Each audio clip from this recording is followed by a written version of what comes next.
Seandainya aku dilahirkan kembali, aku juga gak ingin kok dilahirkan seperti sekarang ini. Aku gak tahu aku bakalan jadi apa. Kedepannya aku bakalan seperti apa. Dan aku tidak tahu. Banyak sekali cerita di luar sana yang mungkin bisa jadi sama dengan aku. Bahkan lebih sedih dan lebih parah dari aku. Hanya saja mereka itu tidak bisa terbuka, belum berani untuk membuka diri, dan belum bisa menerima keadaannya mereka.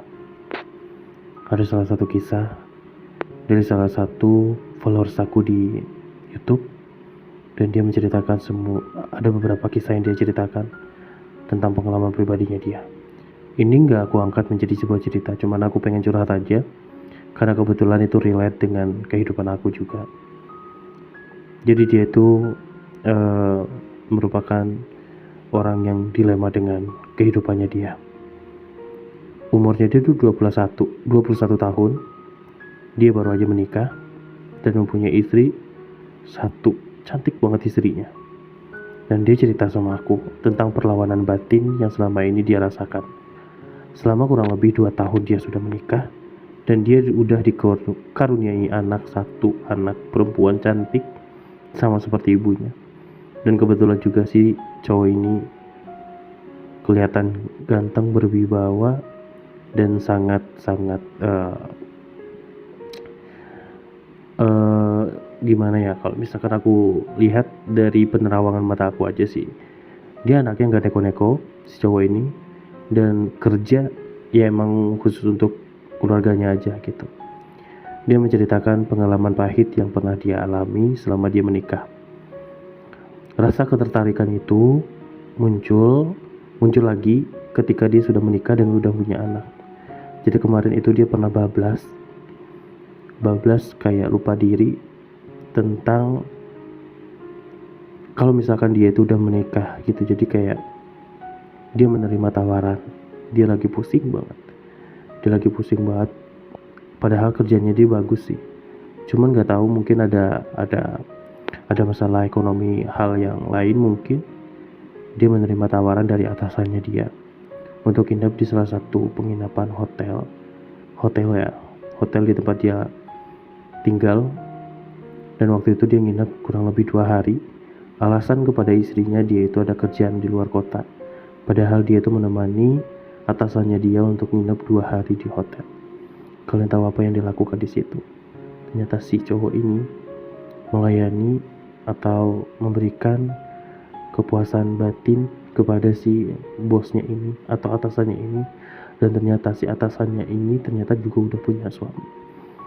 Aku bener-bener kayak merinding juga sih mendengarkan ceritanya dia, karena kebetulan kalau di luar, maaf banget aku ceritain ini karena menurut aku ini relate juga dengan kehidupan aku gitu. Jadi dia tuh butuh uang, dan dia ditawarkan untuk menemani selama 2 hari dan dikasih uang kurang lebih 9 atau 10 juta gitu. Pokoknya dia harus menemani dan dia harus melayani nafsu si atasannya ini. Kalian tahu, di luar atasannya ini tuh agamis yang kayak bener-bener rajin banget gitu. Terlihat dari postur tubuhnya, orang-orang di sekitarnya menganggap dia itu adalah orang yang taat dengan aturan agama. Aku juga gak nyangka sih ketika dia ngasih tahu fotonya, itu adalah privasinya dia juga sih sebenarnya. Terus ini atasannya ini tuh rajin banget sholat, rajin ngaji, pokoknya ibadahnya itu kuat banget. Sedangkan si cowok ini, dia kalau ibadah tuh masih bolong-bolong gitu, masih suka lalai gitu. Cuma kalau di atasannya ini tuh benar-benar rajin banget gitu. Tapi nggak tahu kenapa dia punya nafsu yang luar biasa, yang bisa semenyimpang itu gitu. Dan pada saat malam pertama berduaan sama si cowok ini nanya dia ngapain aja gitu, dia bakalan ngapain aja.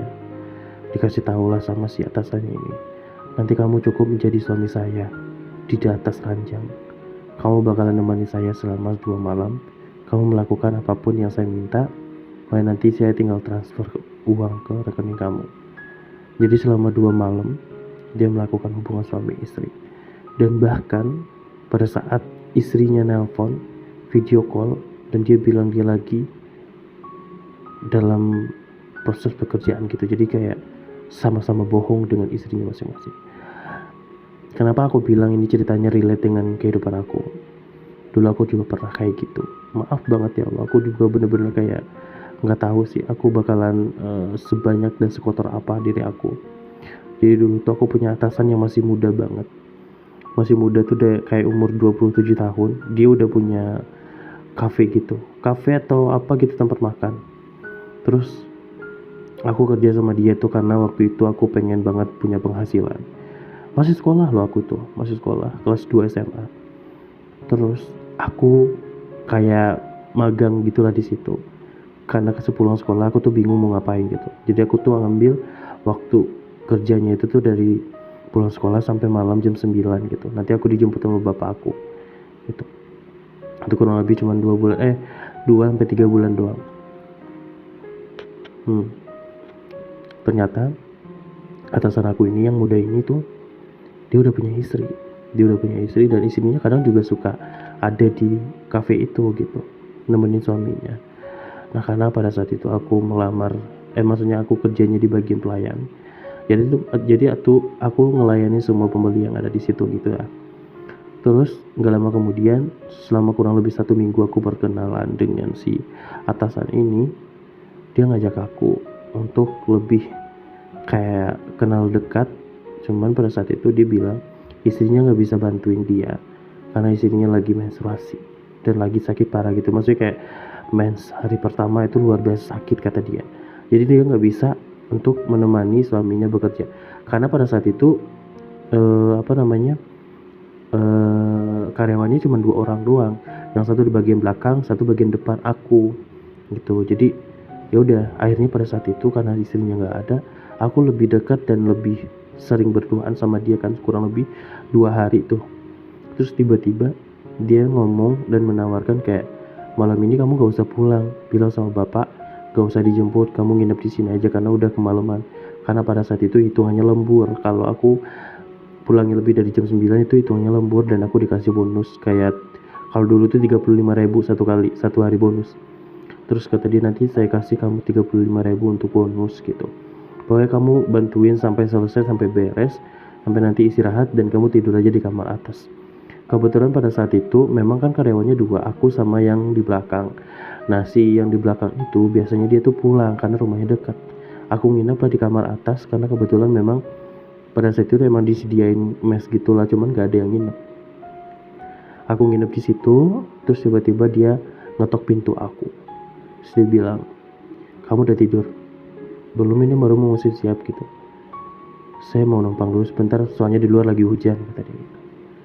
Terus oh ya udah silakan kata aku gitu kan. Karena aku emang agak canggung juga orangnya. Dia kan baru kenal sama aku juga baru kenal, jadi itu kayak canggung gitulah. Saya bilang, Pak saya mau tidur duluan boleh kan? Oh iya gak apa-apa, kamu boleh tidur duluan aja. Terus selama aku tidur, aku tuh was-was banget gitu loh, kayak aduh dia ngapain ya, dia bakalan lama gak ya gitu kan. Terus hujannya makin lama makin gede kan, hujan makin lama makin gede. Terus tiba-tiba dia tidur di samping aku dan dia bilang, aku tahu kamu belum tidur kok, kamu mau gak hari ini kita melakukan seperti ini. Dan dia tuh kayak ngasih isyarat pakai tangan gitu loh, tangannya dimasukin jari itu. Terus kataku, enggak pak, jangan pak, aku bilang kayak gitu kan. Sebenarnya aku udah tahu niatnya dia karena memang selama aku kenal sama dia tuh, dia penglihatan ke aku tuh beda gitu, cara ngeliatin ke aku tuh beda. Apalagi aku dulu tuh mulus banget ya, cakep lah ibaratnya, mulus, bersih, bokong aku juga bagus. Terus dia minta aku untuk ngelayanin karena istrinya katanya udah 2 hari ini mens, jadi gak bisa ngelayanin nafsunya dia yang luar biasa. Dia tuh hyper banget sumpah, dia baru nikah gitu, jadi kayak oh my god gitu.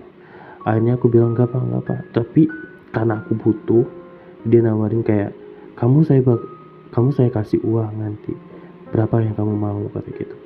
Nah waktu itu aku bodohnya banget, aku cuma minta 200.000 karena menurut aku 200.000 tuh udah gede banget gitu. Terus kata dia, 200.000 doang, gampang, nanti saya kasih, kata gitu. Beneran dong. Jadi semalam itu aku dikasih uang 200.000. Dan tahu nggak tujuan aku untuk minta 200.000 untuk apa? Untuk beli handphone baru. Karena waktu itu handphone aku nggak ada, yang kayak handphonenya kan bareng-bareng gitu sama orang tua. Aku pengen beli handphone gitu, jadi 200.000 itu bisa lah dapat handphone satu gitu. Ya udah, jadi tuh relate dengan cerita si followers aku ini. Makasih banyak Mas yang udah cerita. Pokoknya apapun itu di luar sana pasti banyak banget cerita-cerita yang mungkin lebih lebih seru gitu. Dan menurut aku apapun yang diceritain atau apapun yang pernah kalian lalui, pasti banyak aja yang pro dan kontra terhadap itu.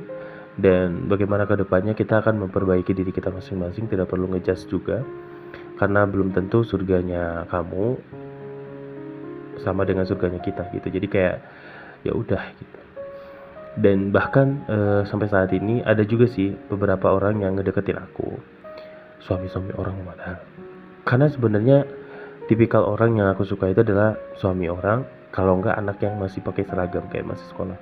Itu yang aku suka, yang aku kayak tertarik aja gitu ngelihat orang-orang seperti itu. Cuman kalau udah yang udah tua-tua banget enggak sih, aku enggak begitu tertarik gitu. Itu aja sih cerita malam ini. Ini cuma curhatan aku aja. Dan terima kasih teman-teman semuanya yang udah komentar di video aku, baik itu yang pro atau kontra terhadap apapun itu. Aku terima-terima aja dan aku udah baca semuanya komentar kalian. Tapi kalau misalkan komentarnya lebih di luar batas, mohon maaf banget, aku bakalan hapus komentar itu. Karena menurut aku gini, aku bikin konten dan aku udah ngasih tahu clue-nya kalau misalkan konten itu untuk orang-orang yang berbeda seperti kita. Kalaupun kalian tiba-tiba muncul di beranda kalian terus kalian nonton, kalian gak suka, kalian tinggal blok aja atau kalian tinggal skip aja gitu, gak usah ditonton, karena menurut aku itu percuma juga, kalian gak bakalan paham gitu. Dan perlu kalian ingat, saya dan teman-teman yang mewakili teman-teman yang berbeda di luar sana, kita juga tidak mau hidup dibelenggu dengan hal-hal yang seperti ini. Kita juga nggak memilih untuk menjadi hal seperti ini gitu. Seandainya kita dilahirkan kembali, kita juga pengen hidup normal seperti laki-laki pada umumnya. Cuma pada saat ini kita ditakdirkan untuk menjadi seperti ini. Dan bahkan untuk menjadi orang baik aja itu udah bersyukur banget gitu. Di sini intinya kita tidak merugikan orang lain dan aku tidak minta makan sama kalian. Itu. Terima kasih.